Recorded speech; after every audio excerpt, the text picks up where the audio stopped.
Alors l'une des questions qui revient très souvent dans l'entrepreneuriat, c'est comment créer une valeur unique et surtout perceptible par ses clients. Alors il n'y a pas 36 000 façons de faire, de toute façon c'est assez simple et depuis la nuit des temps, l'une des meilleures techniques pour le faire, c'est d'innover.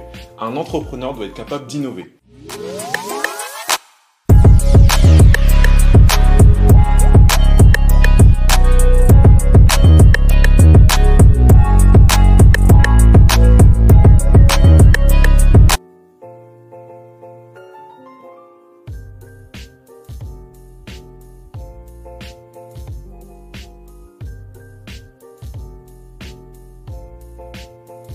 Innover, ça ne veut pas forcément dire qu'il faut être capable d'envoyer une fusée sur la Lune ou créer un produit révolutionnaire. Parfois, innover, c'est simplement des petites choses qui font la différence et surtout, c'est la capacité à faire comprendre à son client qu'on lui a proposé quelque chose de nouveau et de différent. C'est ça, innover. Maintenant, l'idée, c'est de se dire que chacun, par rapport à ses capacités, par rapport à ses compétences, par rapport à ses qualités, mais aussi ses défauts, sera capable d'innover à sa manière. Et c'est pour ça qu'avec Bicom, on va vous proposer 3 différentes stratégies d'innovation à appliquer par vous-même, selon vos qualités, vos compétences, vos défauts et vos avantages concurrentiels. Allez, c'est parti! Le premier style d'innovateur, c'est ce qu'on appelle le need seeker. Ce qu'il va faire, c'est qu'il va être capable en fait d'aller chercher le besoin et de comprendre le marché et les besoins des clients bien avant la concurrence et de proposer la solution la plus pertinente possible. La difficulté pour un need seeker, c'est que il ou elle ne doit pas avoir peur d'être très empathique, de comprendre profondément le problème et les difficultés que peuvent rencontrer ses potentiels clients. C'est donc une stratégie qui nécessite une bonne compréhension des clients, une vraie capacité d'analyse du marché et une vraie capacité d'anticipation. Et surtout, ce qui va faire la différence, c'est la capacité du need seeker à aller beaucoup plus vite que ses concurrents pour proposer le produit qui fera la différence.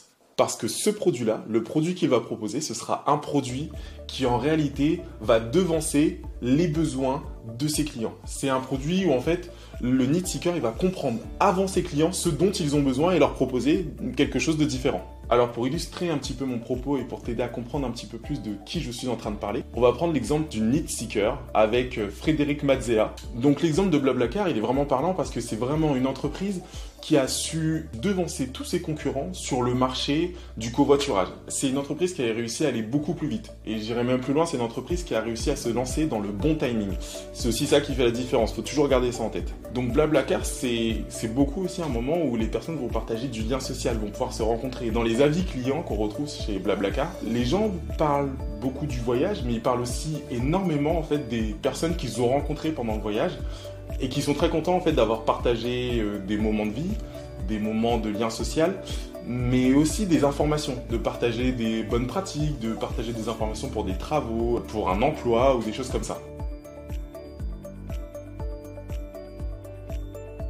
La deuxième stratégie, c'est celle du market reader. Alors le market reader, sa vraie capacité, en fait, c'est d'être capable de suivre de très près l'utilisation, le comportement des utilisateurs envers un produit. C'est-à-dire qu'il va regarder l'utilisation du produit par les clients et il va voir en fait où est-ce qu'on peut trouver un trou dans la raquette.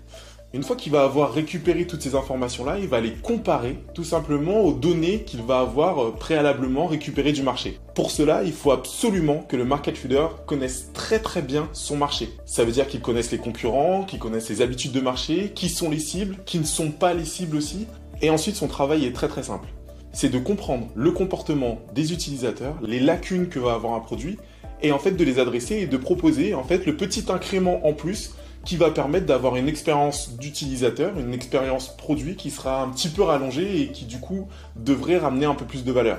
Ce type d'innovation est moins centré en fait sur la concurrence, on va plutôt se concentrer sur son propre produit et on va se concentrer en fait sur la lecture du comportement, comme je l'ai dit, du comportement des utilisateurs. Petit à petit, on va essayer d'avancer, de faire progresser le produit pour qu'il corresponde au fur et à mesure aux demandes des utilisateurs.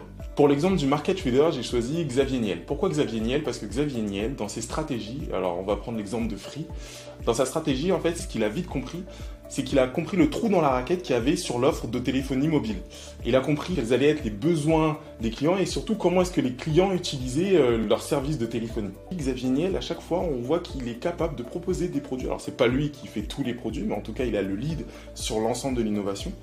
Il est capable de proposer des produits qui vont petit à petit, en fait, combler des trous dans la raquette. Et à chaque fois, on se dit, ah mais en fait, c'est malin ce qu'il a fait. C'est le petit truc dont j'avais besoin. Et c'est ça en fait sa grande force.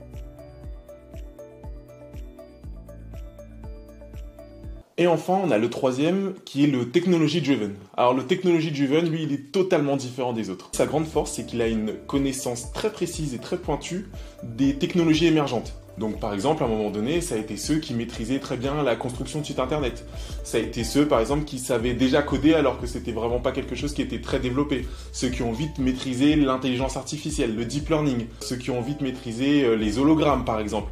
Ça leur a permis de rapidement développer de nouvelles technologies, de nouvelles techniques et de nouveaux produits. À la différence du need seeker ou du market reader, le technology driven, il va vraiment pas s'intéresser ni au marché, ni à la concurrence, ni même aux cibles, ni même à ses clients potentiels. Il va s'intéresser à une seule chose, c'est de comprendre quelles sont les technologies émergentes qui vont faire la différence demain. À partir de cette nouvelle technologie, il va développer un produit sans s'intéresser forcément à ce que le marché va demander, ni à ce que les clients vont demander, ni à ce que la concurrence va faire. Donc ce qu'il va faire, c'est qu'il va développer un produit à partir de cette nouvelle technologie. Et une fois qu'il aura fait ça, son travail, en fait, ça va être de faire comprendre au client pourquoi est-ce que son produit peut être intéressant. Donc il va vraiment faire le travail à l'envers. Il va partir du produit et ensuite venir dire ce produit-là est révolutionnaire, voilà pourquoi. L'exemple le plus parlant de technology driven, ce serait Elon Musk. Par exemple avec Tesla ou avec SpaceX, Elon Musk, il a la capacité en fait à comprendre très rapidement les toutes nouvelles technologies, les technologies de pointe, et de comprendre très rapidement comment les utiliser pour créer un produit viable. Et ensuite, comme ce qu'on a expliqué par rapport aux technologies driven, c'est qu'il est très fort aussi pour faire comprendre et pour dire aux personnes, il vous faut ce produit-là. Pourquoi ? Parce que vous en avez besoin, tout simplement. Et il a une vraie capacité pour faire ça, il a une vraie capacité de communication.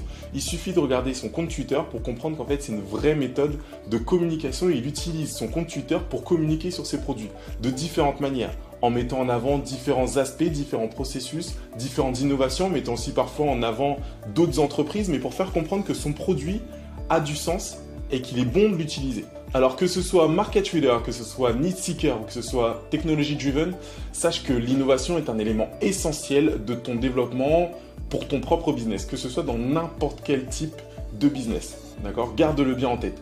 C'est souvent un processus d'amélioration continue, d'accord ? Donc ça veut dire qu'une fois que tu as fait une évolution ou que tu as fait une innovation, ça ne veut pas dire qu'il faut s'arrêter là.